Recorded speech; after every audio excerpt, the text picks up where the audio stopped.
Dan hitungan 80 tahun dari 1948 berarti 2028 paling lama Israel lenyap. Hadirin yang kami muliakan, kita sekarang udah di akhir zaman apa belum? Sudah di akhir zaman apa belum? Masih ragu ya? Ada laser kita, Rizal? Kita buat laser, buat sini. Tayangkan tentang perjalanan peradaban hidup manusia di dunia. Sebentar. Hadirin, masalahnya saya tertuduh Bapak Ibu. Saya dituduh sebagai Ustadz akhir zaman. Ini tuduhan yang enggak adil. Bila memang benar saya Ustadz akhir zaman, harusnya Bapak Ibu juga umat akhir zaman. Betul? Yuk kita lihat apa yang di layar kita. Sebelum manusia diciptakan, nih, yang paling pertama menghuni bumi ini sebagai peradaban bangsa jin. Entah berapa lama hanya Allah yang tahu, tapi yang jelas bumi ini mereka yang mengisi dulu. Dan wujud mereka seperti kita, wujud kasar. Tapi mereka khianat dari amanah menjadi khalifah, akhirnya Allah ciptakan makhluk baru, yaitu manusia, diawali dengan Nabi Adam. Oke? Nabi Adam, Idris, Nuh, Hud, Saleh, Ibrahim, Lut, Ismail, Isa, Yakub, Yusuf, Ayub, Syuaib, Musa, dan seterusnya sampai kepada Nabi Muhammad SAW. Nabi mengatakan, saya adalah Nabi akhir zaman. Jadi kalau Nabi saja Nabi akhir zaman, benar Ustadz akhir, tapi jangan hanya saya saja. Guru-guru kita semua yang ada di Pekanbaru ini, semuanya Ustadz akhir zaman. Bapak Ibu juga adalah umat baru adil. Ketika Nabi menobatkan dirinya sebagai Nabi terakhir, Nabi akhir zaman, kita wajib beriman kita sudah di akhir zaman. Oke, lihat ini, yang ini fokus, bisa nggak agak kesini lagi layarnya tuh, biar nampak sama Buya sedikit. Ini terlalu nyamping. Oke, cukup. Bagi Buya ini cukup. Ya, tinggal disesuaikan ya penempatan slide-nya. Oke, Bapak Ibu.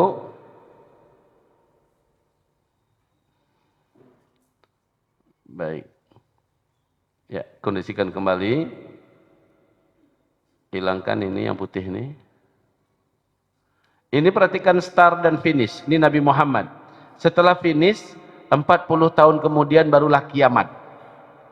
Jadi start finish ini adalah umat Nabi Muhammad, itu kita sekarang. Setelah finish 40 tahun kemudian kiamat besar, kehancuran alam semesta. Sekarang tolong dibuka start dan finish.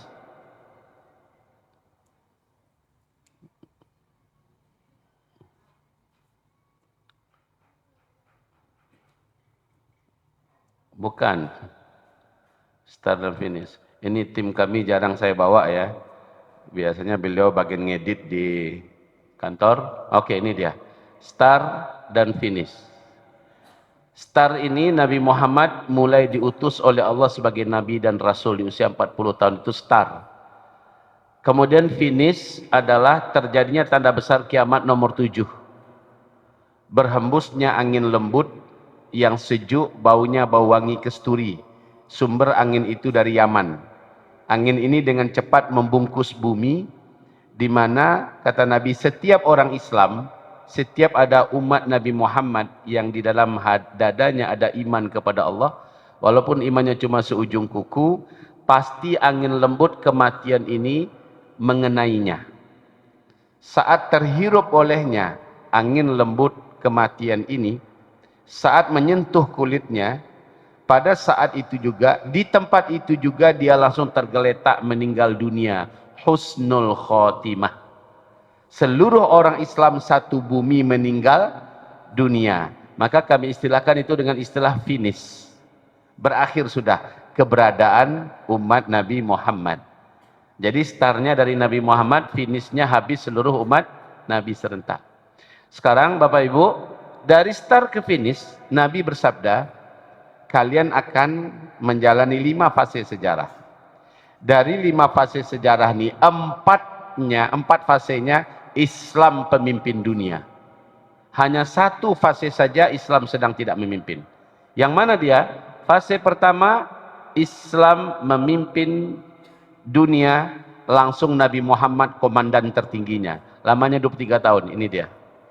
Nabi meninggal, masuklah ke kepemimpinan kedua, Khulafaur Rasyidin. Lamanya 30 tahun. Setelah Khulafaur Rasyidin selesai, masuklah masa para khalifah yang menggunakan sistem kerajaan. Ini paling lama, 1227 tahun. Ada dinasti Bani Umayyah, dinasti Bani Abbasiyah, dan dinasti Bani Utsmaniyah. Di sini, di dinasti Bani Umayyah, tanggal 3 Maret 1924, runtuhlah khilafah Islamiyah Utsmaniyah di Turki. Ya, sejak itu sampai sekarang kita masuk di fase keempat. Ini fase keempat ini. Fase kita sekarang, Islam sedang tidak memimpin dunia.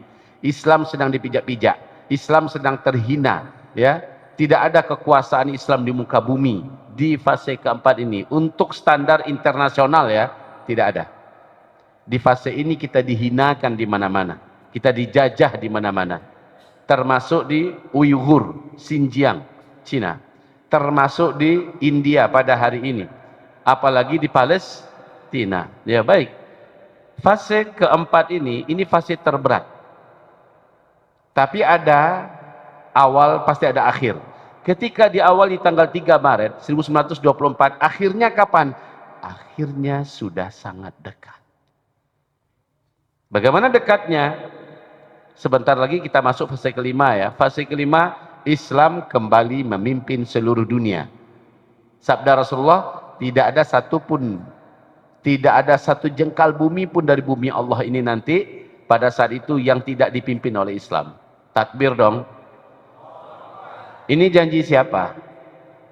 Janji Rasulullah. Dalam Al-Quran ada enggak? Ada. Lihat surat An-Nur, surat yang ke-24, ayat 55. Allah berjanji di ayatnya, surat An-Nur ayat 55. Kamu pasti akan kembali memimpin di dunia sebagaimana dulu kamu memimpin. Dulu itu adalah fase pertama, kedua, ketiga ya. Lalu fase kelima, kamu pasti akan kembali memimpin. Nah, apa indikasinya Buya? Apa indikasinya Ustadz, Kiai? Tolong buka fase keempat. Lihat fase keempat. Ini fase keempat. Yang di sini ini sudah terjadi semua nih. Kita sedang menyaksikan yang ini sekarang. Terjadinya perang jihad yang agung di bumi Palestina. Tempatnya adalah di Askolan. Askolan itu peta lama, kalau sekarang disebut dengan jalur Gaza. Dan ini ada hadisnya. Hadis riwayat Imam At-Tirmidzi dan At-Tabrani, hadis riwayat Imam Ahmad nomor 3270. Hadis ini dinyatakan sahih oleh Syekh Muhammad Nasruddin Al-Albani atau Badai Al-Aqsa. Endingnya di mana? Dalam hadis Nabi, nih tolong dilihat yang tulisan biru ini. Tulisan biru ini, endingnya adalah Al-Aqsa kembali jatuh ke tangan umat Islam. Baitul Maqdis akan mengumandangkan khilafah Islamiyah dan Palestina merdeka. Takbir.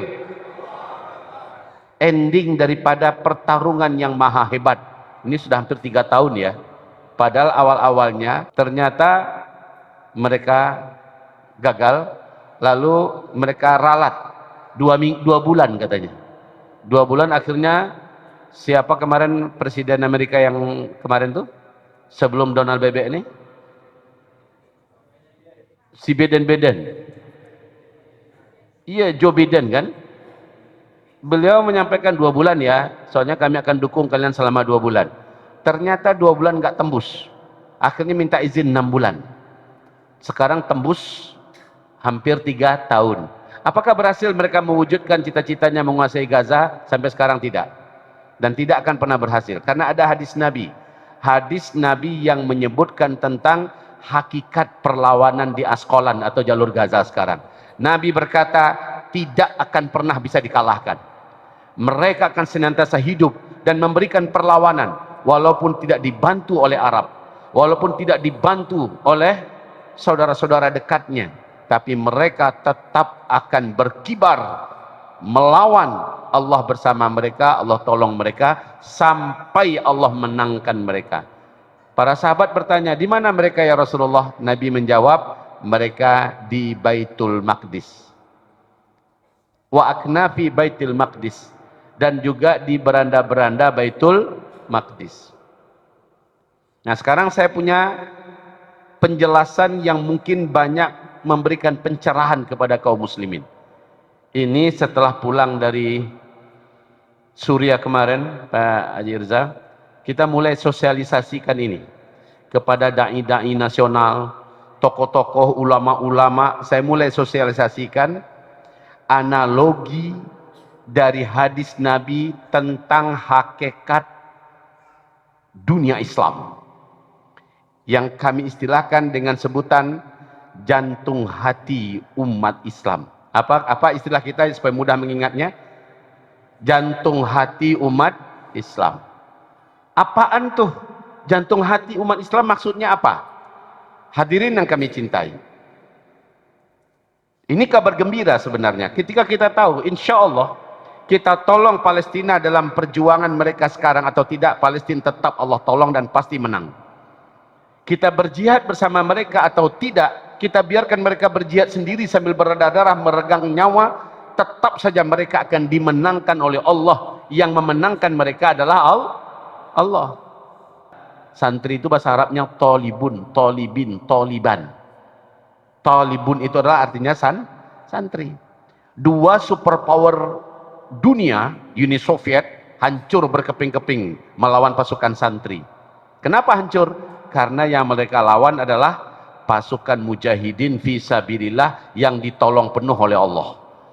Setelah tumbang Uni Soviet hancur berkeping-keping, mereka mengibarkan bendera. Ternyata Allahu Akbar, Amerika tak rela. Ada sebuah negara yang berdiri kembali dengan menjalankan syariat Islam secara total, diserang dan dikeroyok rame-rame. Jadi Amerika dengan sekutu-sekutunya bawa NATO, semua negara-negara besar Eropa nyerang keroyokan. Nah, dari dulu kan hobinya Amerika itu kalau perang pasti keroyokan. Itu pun nggak menang. Dari 1996 sampai 2001 perang sengit. Perang berlanjut 20 tahun setelah itu, yaitu 2021, tepatnya tanggal 16 Agustus 2021, Amerika dipaksa keluar dalam keadaan hina. Seluruh televisi dunia menayangkan dan mempertontonkan. Betul? Amerika hanya boleh bawa ransel, pakaian seragam militer, dan sepatu laras panjangnya. Hanya itu aja boleh keluar. Semua senjatanya, semua pangkalan militernya, semua alutsistanya wajib tinggal sebagai ghanimah buat pemerintahan Emirat Islam Afghanistan. Dikasih waktu cuma 2 minggu. Keluar kalian, go out. Goodbye. Oke, tanggal 31 Agustus 2021 berkibarlah kembali bendera Emirat Islam Afghanistan yang menjalankan syariat Islam secara penuh, secara total. Dan ternyata ini disebut oleh Rasulullah dalam hadisnya. Coba lihat nih. Hari ini satu-satunya negara di muka bumi yang menjalankan syariat Islam secara penuh hanyalah, dan Pak Yusuf Kalla udah pulang dari sana. Di Metro TV, apa kata Pak Yusuf Kalla? Saya menyaksikan dunia Islam di sana benar-benar damai. Apa yang dikatakan beliau oleh jamaah-jamaah tabligh yang baru pulang dari ketemu dengan kami di Masjid Trans di Bandung. Apa kata Maulana jamaah tabligh itu? Buya, kami baru pulang dari hari ini, luar biasa damai dan amannya. Seandainya ada ibu-ibu yang jalan kaki seorang diri tengah malam, jilbab, di luar jilbab itu pakai kalung emas, dan kalau seandainya kalung emasnya itu yang bagian sininya itu segede pelek becak umpamanya, emas semua, ini andai kata bawa emas dalam tasnya, bawa dolar, ratusan ribu dolar, tidak akan ada yang mengganggu Buya. Damai dan aman betul. Dan tiap orang punya senjata api di sana. Senjata api itu dijual kayak orang jual HP. Setiap orang di sana bisa punya HP, bisa punya senjata api seperti orang di Indonesia punya handphone. Dan peluru di sana dijual seperti orang di sini jual pulsa. Sebegitu mudahnya, Pak. Tapi keamanan nomor 1 saat ini. Kemudian ekonominya juga terdongkrak. Hanya tahun kedua semua utang luar negeri bebas, lepas, habis. Ya, Indonesia yang semuanya ada tiap tahun naik sekian ribu triliun utangnya satu tahun. Ya, baik kaum muslimin, kita lanjut. Begitulah Palestina. Palestina pasti akan Allah menangkan karena rakyat Palestina sangat sabar. Innan nasra ma'as sabri. Sesungguhnya pertolongan Allah itu adalah ketika kamu sudah buktikan kamu sabar. Begitu. Nah, sekarang tentang jantung hati umat Islam. Bapak Ibu, tadi saya ngobrol-ngobrol dengan salah seorang dokter di Pekanbaru ini. Infonya beliau punya rumah sakit di Pekanbaru. Saya mau ngobrol dengan beliau tentang jantung hati. Bu dokter, saya tanya sama beliau, jantung itu menandakan bahwa tubuh masih hidup. Bagaimana dokter? Jantungnya masih berdetak, jantungnya masih berdenyut. Terima kasih Bu dokter. Lalu apa fungsinya jantung berdenyut itu? Fungsinya adalah memompa darah. Nanti dia yang akan mengoper darah dari ke ujung kaki sampai ke ujung kepala. Selama jantung masih berdenyut, selama itu tubuh masih hidup. Nah, saya katakan Rasulullah bersabda, selalu ada sekelompok umatku yang terus berjuang, berdenyut, memberikan perlawanan, membela kebenaran dan mengusir penjajahan. Mereka tidak peduli apapun mudarat yang ditimpakan musuh kepada mereka, mereka tidak pernah menyerah, mereka tidak pernah mengalah, mereka senantiasa ada dan Allah ada di pihak mereka. Walaupun tetangga-tetangganya tidak membantu, tidak menolong, mereka tidak pernah berhenti. Sampai Allah turunkan Nabi Isa alaihi salam, sampai Allah menangkan mereka. Lalu para sahabat bertanya, di mana mereka ya Rasulullah? Nabi menjawab, hum bi baitil maqdis. Mereka berada di Baitul Maqdis.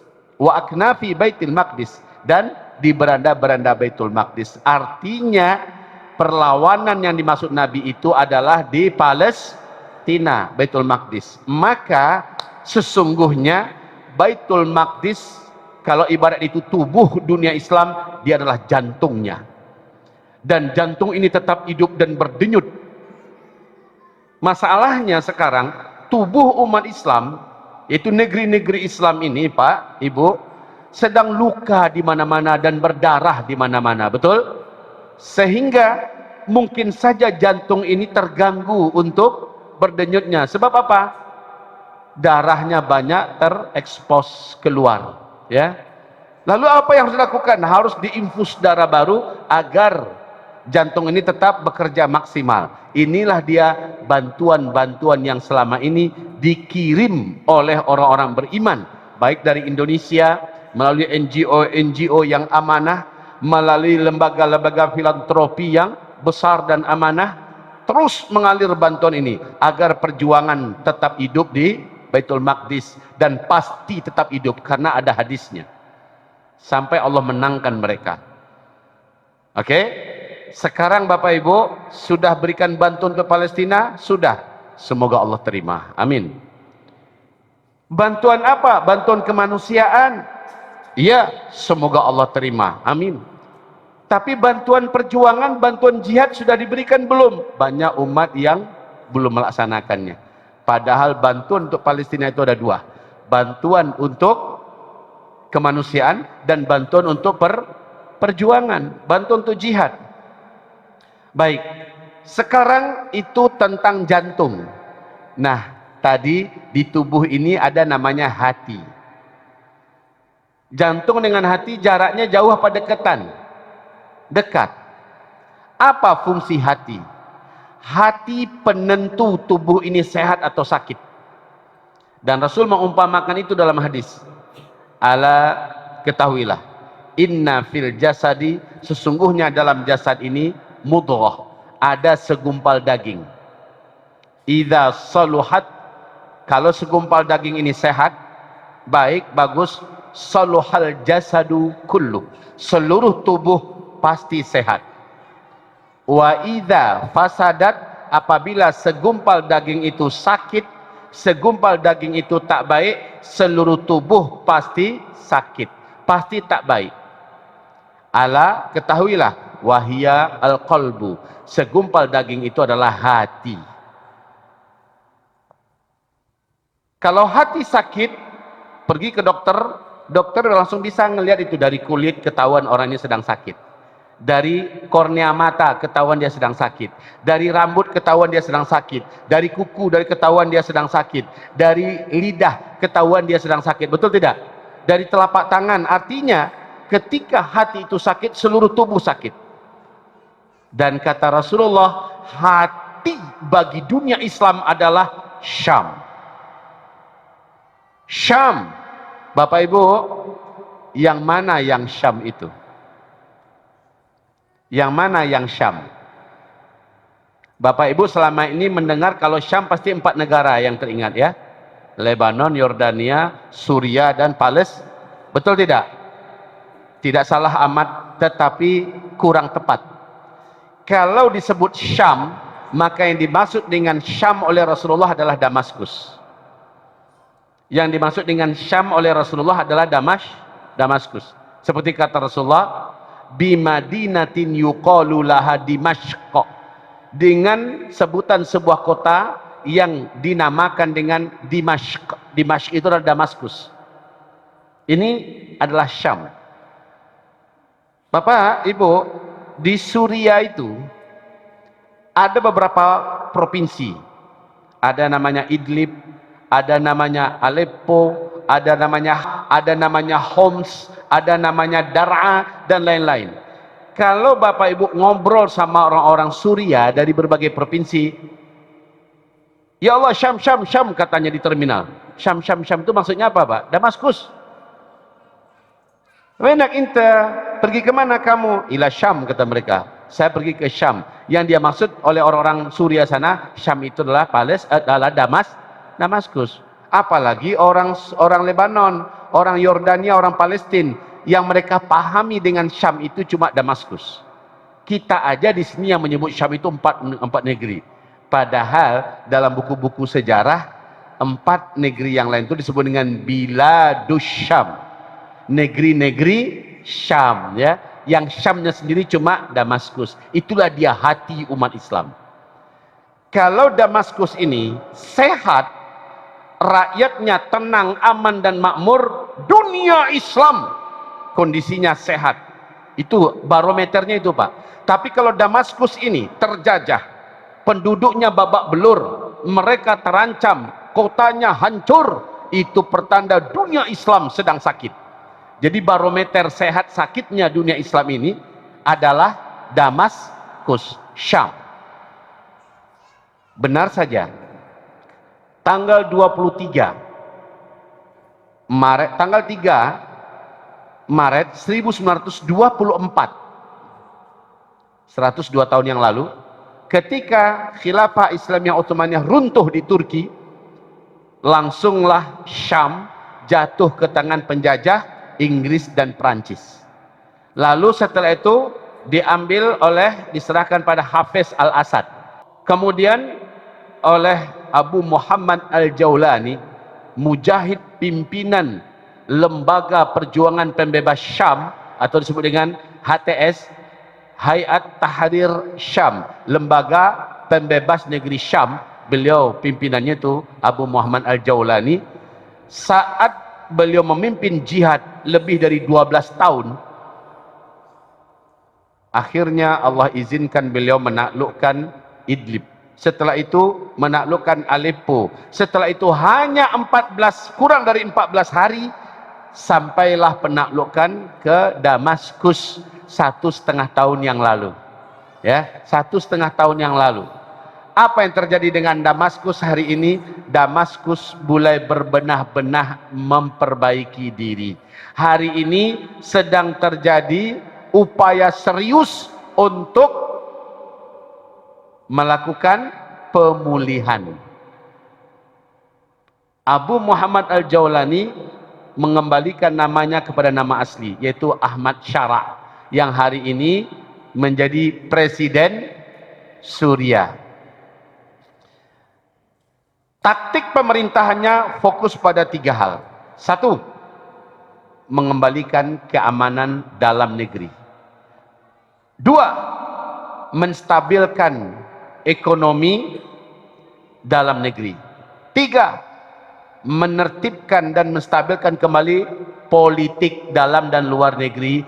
Dan 3-tiganya beliau berhasil besar, sehingga PBB menerimanya. Amerika yang dulu mentarget kepalanya dengan harga 10 juta dolar, siapa yang bisa membunuhnya, sekarang dia duduk sama rendah, tinggi berdiri sama tinggi dengan Donald Bebek. Arab yang sangat alergi dan anti jihad, sekarang Arab merangkul Ahmad Syara hangat-hangat, peluknya dalam-dalam. Bahkan Raja Salman memerintahkan semua orang-orang kaya Arab Saudi, tanamkan investasi kalian ke Suriah. Ya, dunia sekarang menyaksikan bagaimana Ahmad Syara berhasil membawa Suriah yang sebelumnya cabik-cabik, corat maret, ya, dan rakyatnya banyak terpencar, belasan juta terpencar ke luar negeri. Sekarang rakyatnya kembali berduyun-duyun masuk ke dalam negeri kembali. Saya sudah titipkan 4 orang anak kandung saya kuliah di sana sekarang. Alhamdulillah, Umar tamat dari Yaman, masuk ke sana, ya, mulazamah dan lanjutkan S2.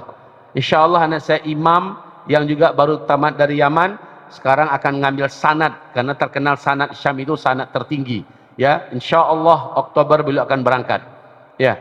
Kemudian anak kami ada yang masuk kuliah di sana, perempuan. Kenapa saya berani? Karena Syam sudah aman.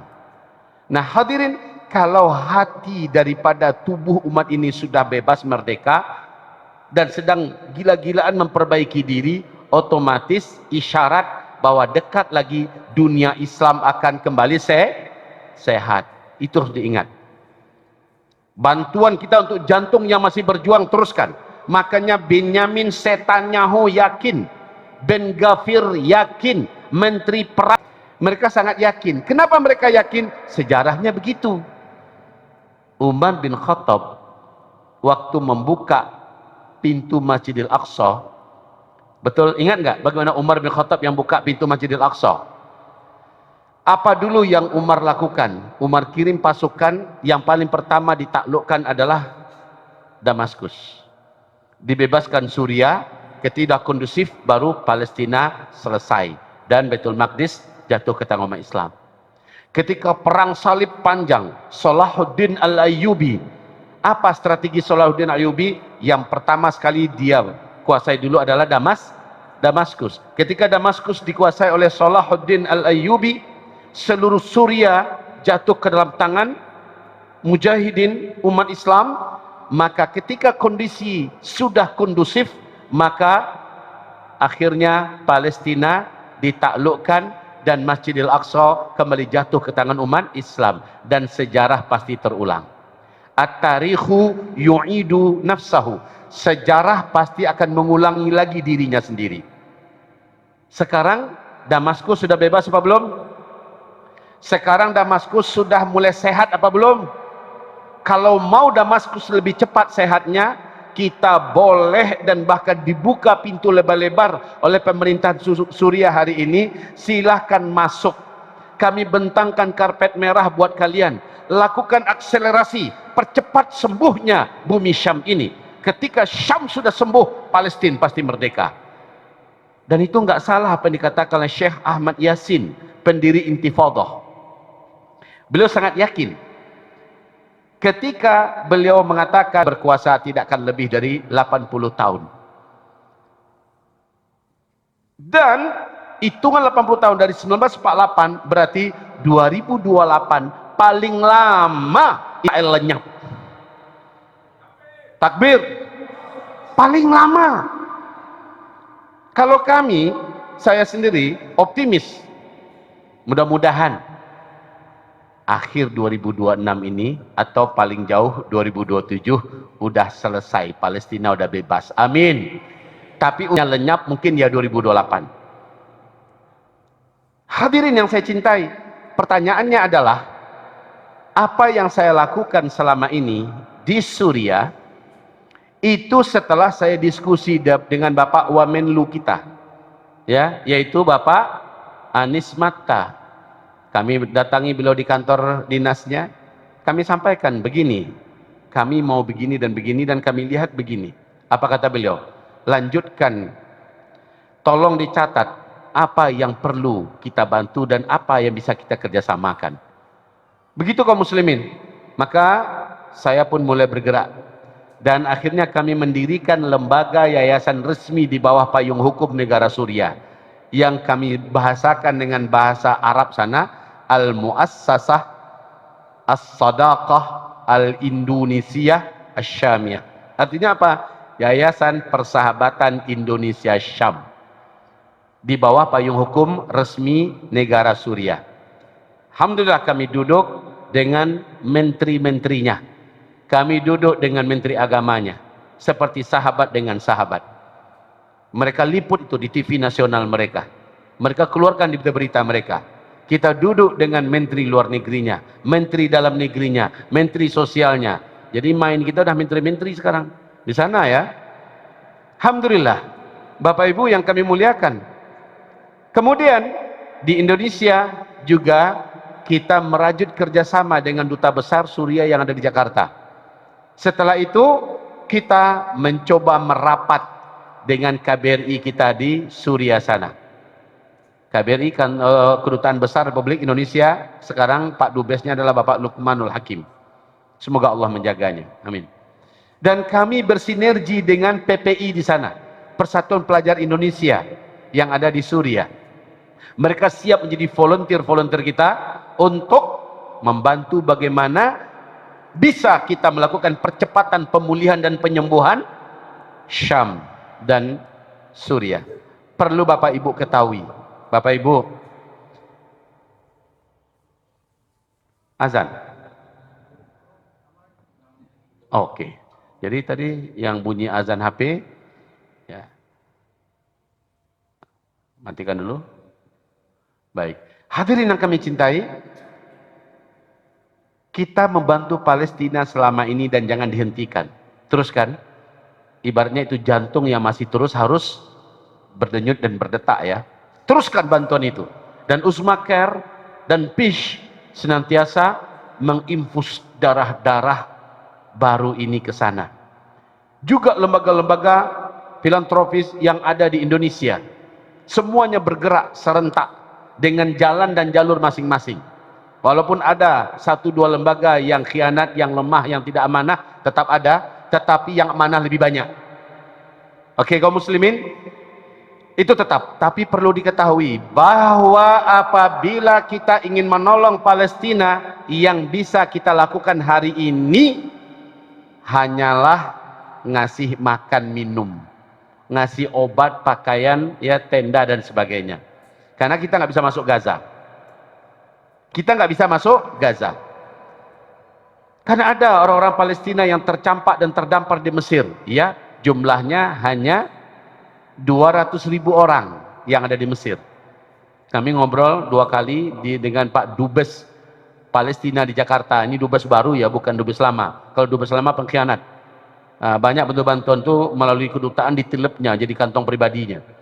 Tapi Dubes yang baru sekarang, yaitu namanya Abdul Fattah As-Satari, beliau ingin membersihkan kembali nama Kedutaan Besar Palestina yang sudah tercoreng di mata rakyat Indonesia, gitu, ya. Nah, beliau bercerita, di Mesir, orang Palestina yang terdampar dan ada di pengungsian-pengungsian itu 200.000 orang. Sementara di Yordania, jumlah mereka, Bapak, untuk informasi, Bu, orang Palestina yang ada di Yordania itu jumlahnya 60% dari rakyat Yordan. Tapi yang ada di pengungsian cuma 150.000 orang yang betul-betul nggak punya apa-apa. Dan Mesir dengan Yordania dah puas menerima bantuan. Kenapa? Setiap bantuan mau masuk ke Palestina pasti lewat Yordania dan Mesir.